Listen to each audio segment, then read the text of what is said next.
Hello বন্ধুরা, রান্নাঘর থেকে আবার রেসিপি নিয়ে চলে এসেছি। এটা হচ্ছে মাছের ডিম। তা মাছের ডিম দিয়ে কাটলেট কারি বানাবো। তার জন্য এখানে আমি ছোটো প্যানে জল বসিয়ে দিয়েছি। জলটা দেখুন গরম হয়ে ফুটতে শুরু করে দিয়েছে। এবার এর মধ্যে একটু সামান্য হলুদ দিয়ে দেবো। হলুদ দিয়ে খুব ভালো করে মিশিয়ে নেব। এবার এখানে মাছের ডিমটাকে দিয়ে দেবো। মাছের ডিমটা দিয়ে এইভাবে একটু যদি জলের সঙ্গে ফুটিয়ে নেওয়া হয় তাহলে মাছের আস্তে ডিমের গন্ধটা থাকবে না। তো এইভাবে এক পিঠটা করবো। এবার এই পিঠটা উল্টে নেব। দেখুন এই পিঠটা হয়ে গেছে। এবার এই পিঠটাকে উল্টে দেবো।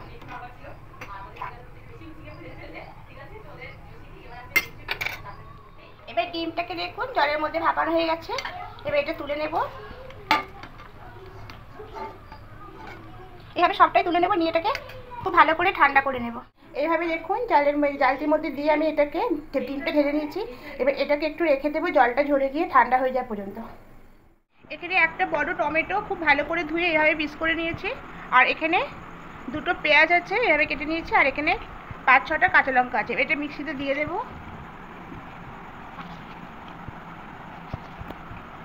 এবার এর মধ্যে দিয়ে সামান্য একটু জল দেবো, সামান্য অল্প।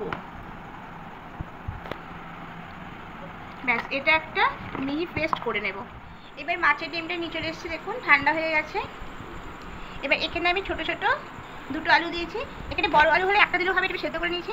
আলুর খোসা সমেত করেছে, তাই খোসাটাকে প্রথমে ছাড়িয়ে নেব।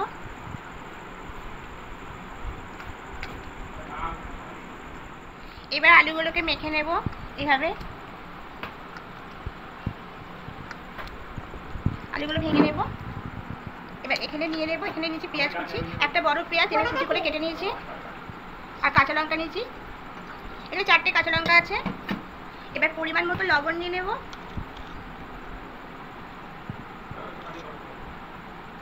হলুদ গুঁড়ো নেব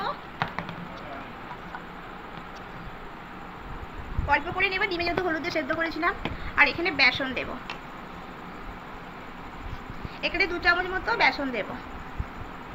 দিয়ে সমস্ত উপকরণ খুব ভালো করে মেখে নেব। খুব ভালো করে সমস্ত উপকরণ দিয়ে মাছের ডিমটা মাখিয়েছি। দেখুন সরষের তেল দিয়ে তেলটা গরম হয়ে গেছে। এবার এখানে ডিমের বড়াগুলো দিয়ে দেবো, কাটলেট করে দেবো এইভাবে।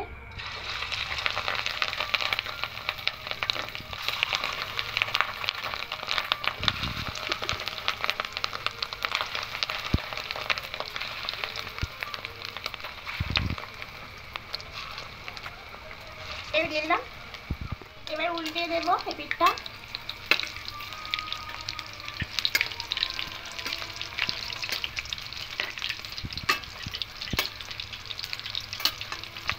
এই পিঠটা লাল লাল করে ভেজে নেব।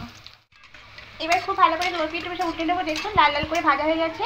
এবার একে একে সব তুলে নেব।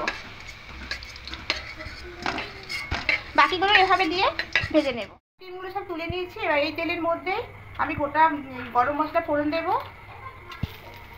আর 2টো শুকনো লঙ্কা দেবো। এখানে গোটা গরম মশলা, দারুচিনি, এলাচ আর লবঙ্গ আর 2টো লঙ্কা। এবার এখানে যে পেস্টটা করছি পেস্টটা দিয়ে দেবো। খুব ভালো করে মশলাটা দিয়ে কষিয়ে নেব। আর এখানে দিয়ে দেবো আদা রসুনের পেস্টটা দিয়ে খুব ভালো করে এটাকে একটু কষিয়ে নেব। ভালো করে কষিয়ে নিয়েছি সমস্ত মশলা। এবার এখানে বাকি উপকরণগুলো দিয়ে দেবো। তা এখানে দেবো জিরে গুঁড়ো দেবো অল্প, ধনিয়া গুঁড়ো দেবো সব 1/2 চামচ করে দেবো, হলুদ গুঁড়ো দেবো। যেহেতু কাঁচা লঙ্কা দেওয়া আছে তাই এখানে কাশ্মীরি লঙ্কার গুঁড়ো দেবো। পরিমাণ মতো লবণ দেব।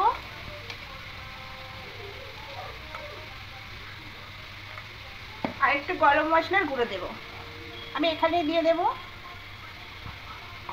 আর পরিমাণ মতো একটু চিনি দেব। দিয়ে এবার সব মশলাগুলোকে একটু ভালো করে শুকনো কষিয়ে খুব ভালো করে কষিয়ে নিয়েছি। আর একটু কষাতে হবে যাতে মশলাটা শুকনো শুকনো হয়। মশলাটা একদম দেখুন শুকিয়ে গেছে। এখানে মিক্সিতে জলটা দিয়ে দেবো। খুব ভালো করে মশলার সঙ্গে মিশিয়ে দেবো। এইভাবে মশলাটা কষতে হবে যাতে মশলাটা একদম শুকনো হয়ে যায়। আর যত মশলা কষা হবে তত খেতে স্বাদ বেশি ভালো হয়। এবার এখানে পরিমাণ মতো জল দিয়ে দেবো।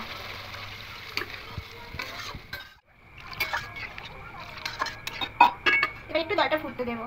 এবার ঝোলটা ফুটতে শুরু করে দিয়েছি। এবার মাছের ডিমের সব কালিগুলো দিয়ে দেবো।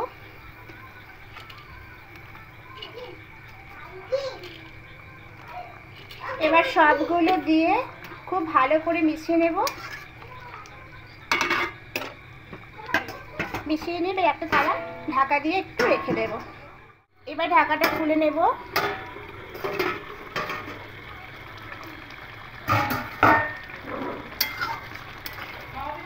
দেখুন কাটলেটটা একদম হয়ে গেছে।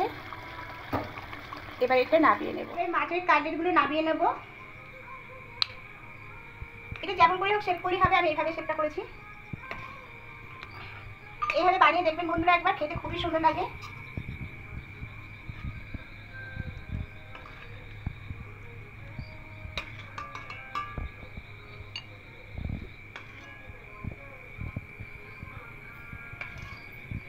দেখুন রান্নাটা একদম কমপ্লিট হয়ে গেছে।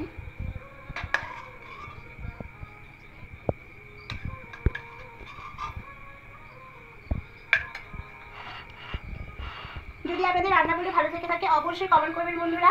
আর নতুন বন্ধুরা যারা দেখছেন অবশ্যই সাবস্ক্রাইব করে আমার পাশে থাকবেন। আমি আরও নতুন নতুন রেসিপি আপনাদের সামনে নিয়ে আসবো। তো আজকের মতো এখানে আবার আগামী দিন নতুন রেসিপি নিয়ে আপনাদের সামনে আসবো।